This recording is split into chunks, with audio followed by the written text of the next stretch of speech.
All right, why don't you jump into your story about the 2003 playoffs as it pertains to our friends in Chicago and our friends in San Jose? Yes. But of course, before we get into the playoffs, let's talk about the regular season because all in all, 2003 might have been the most wild MLS season. It was outrageous how good this season was. So, MLS is heading into its eighth season.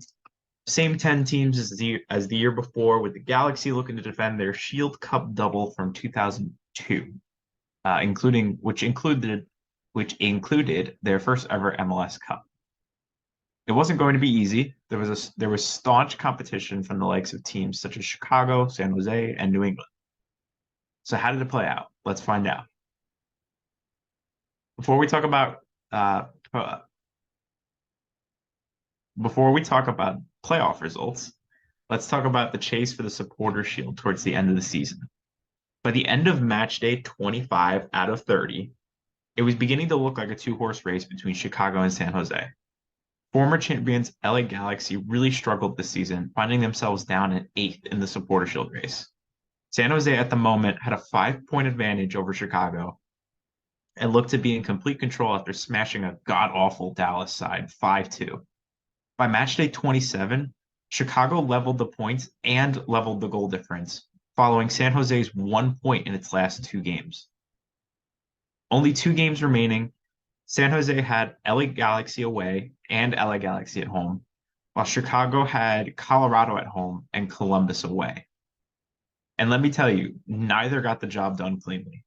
San Jose got smacked around by the LA Galaxy away, losing 3-0, while Chicago squeaked out a 4-3 win after everyone's second favorite American coach, following Triple G, of course, Chris Armas, scoring in the 90th minute to winning. Chicago are up 3 points in the standings and a 4 goal difference advantage. Surely they can't blow it with one game week left to go. Well, if you know anything about MLS, then you know there is no such thing as the impossible. Chicago would get blown out by Columbus 6-2, meaning that if San Jose won their home game against the LA Galaxy, they would win the Shield on the last day. However, San Jose could not get it done as they drew the Galaxy at home 1-1 after an 80th minute goal from Jameel Walker leveled it. This means that if San Jose had found one more goal, or if you remember from match day 29, if Chris Armas had not scored that 90th minute winner the week before, San Jose would have been Supporter Shield champions. What an ending to the regular season. My goodness. But let me tell you, it only gets better in the playoffs. So let's talk about it. Chicago slept walk past DC with a 4-0 aggregate win. New England took care of the Metro with a 3-1 aggregate win. And KC took care of Colorado with a 3-1 aggregate win to conclude first round matchups. There's one game I did fail to mention, though, and that would be San Jose. Any guesses on who they were playing against? Very good. The LA Galaxy again. That'll make it 4 straight games against them. Game one went to the Galaxy 2-0. A clean home win for them, putting them in a great position to move on, especially after being unbeaten in their previous 3 matchups against San Jose now. But that just means that San Jose is due, and due they were. At Spartan Stadium, in front of a crowd of 14,415 people, the San Jose Earthquakes were about to put on a show. But let's check in at the 15th minute. And let's also hope that someone was checking in on San Jose fans. The score already at this point was 2-0 LA Galaxy, meaning that they were up 4-0 on aggregate at this point. Surely they can't blow this. Let's check back in at halftime. All of a sudden, it's 2-2. Maybe there's a glimmer of hope. A goal from Jeff Agus and Landon Donovan meant things were level at the half, but San Jose was still down 4-2 in the aggregate. So the job was not done. A 50th minute goal from Jameel Walker meant San Jose was 1 goal away now from extra time and an improbable comeback. 87th minute goes by. No luck for San Jose. 88th minute, 89th minute, same result. The LA Galaxy were blowing it big time, but looks like they steadied the ship and were going to make it through. That was until Chris Roner stepped up and leveled it in the 90th minute. Eat your heart out, Barcelona. This is our La Remontada, kind of. Extra time was on its way. San Jose had partially completed the comeback, 4-4 on aggregate now. I can only imagine Spartan Stadium was rocking at this point. Golden goal extra time kicks off, and it would not be long until Rodrigo Faria would find the winner in the 96th minute, meaning the comeback was complete. San Jose would win 5-4 on aggregate after being down 4-0 on aggregate at one point. An unreal comeback for them. But no deep breaths yet. We're just getting started on late game drama. And I hope the San Jose area had good cardiologists because Quakes fans were going through it this season. Conference finals time. The Fire would take on the Revs while the Quakes would take on the Wiz. Both of these games brought the drama. My goodness. Let's start with Chicago. To give the Quakes fans a minute to get composed again. The game was pretty well dominated by the Fire, outshooting the Revs 20-7. However, neither side could find a goal in regular time, and since the game from this point was one leg, it meant that it was more golden goal time. In extra time, who else but Chris, the clutch Armas, would come through once again for the Fire to win it for them in the 101st minute. While the Fire had control of most of the match, considering this is a one-leg knockout, I can only imagine it was extremely nerve-wracking for the Chicago faithful throughout this entire game. All right, let's go back to San Jose for more drama. The first half of this one ended 0-0 as well. Can we please get some more goals? Well, they answered the call.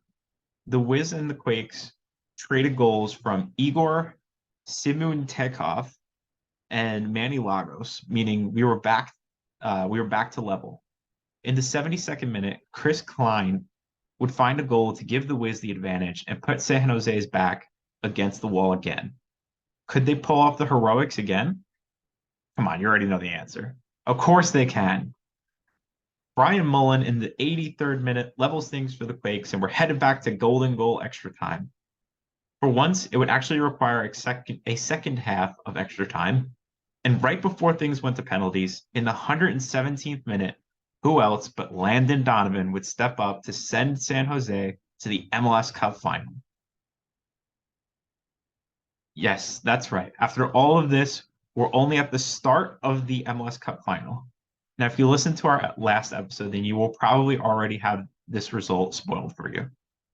But for those that don't know, Chicago was going for the never accomplished U.S. domestic treble after having won the U.S. Open Cup and Supporter Shield this season. They were one game away from history and likely going down as the best team in history, with only one team stood in front of that dream, the never say die San Jose Earthquakes. The game was played at the Home Depot Center in Carson, California, meaning Edge San Jose.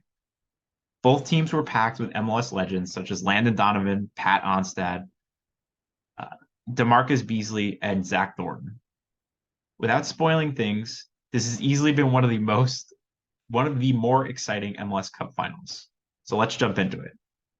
5 minutes was all it would take for the Quakes to jump out to a lead through a goal from Ronnie Eklund.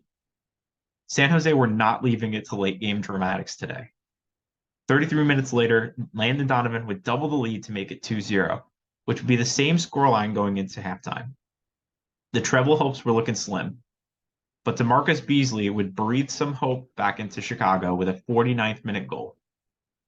However, San Jose would immediately answer following a Richard Mulrooney equalizer in the 50th minute. Again, another goal in quick succession, as Chris Roner would score in the 54th minute, but would score for the wrong team, meaning it was only 3-2 San Jose now. It truly is not over. But you know what would probably make it over? Another San Jose goal. And another San Jose goal is what we got, as Landon Donovan caps off his phenomenal playoff run with a 71st minute goal to seal the MLS Cup win for San Jose. So while they had the regular season dramatics and the regular season choke at the end of the season, just missing out on the supporter shield, they were able to make up for it with some exciting dramatic wins in the playoffs. Um, if you're wondering about some statistics from the playoffs or from the season as well, Carlos Ruiz and Taylor Twellman would finish as the joint Golden Boot winners with 15 goals, with the individual awards going as follows. Preki was the MVP this season. Carlos Bocanegra was the Defender of the Year. Pat Onstad, Goalkeeper of the Year.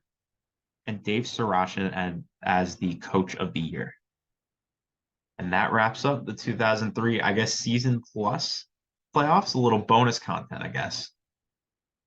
Every time we talk about one of these stories, it feels like Chris Armas comes up with some massive goal. He always comes up. He only scored 16 in his entire career.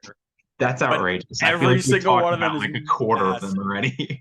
Every single one of them is massive. Fun fact, you know where Chris Armas went to high school? Was it Long Island? I thought it was somewhere on Long Island. Yeah, St. Anthony's. Oh, really? Yeah. Funny stuff, you know?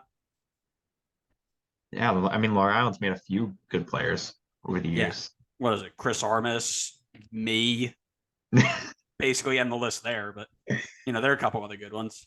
Was Tim Melia from Long Island? I know he played for the Rough. Yeah, he was a East Islip kid, I think. Yeah, there you go. There's probably some more in there too. Yeah, I think Tony Noel was a Jersey guy, so Long Island, Jersey is a good hub of talent. That's got to be one of our next things is state by state best players to ever come out of each state.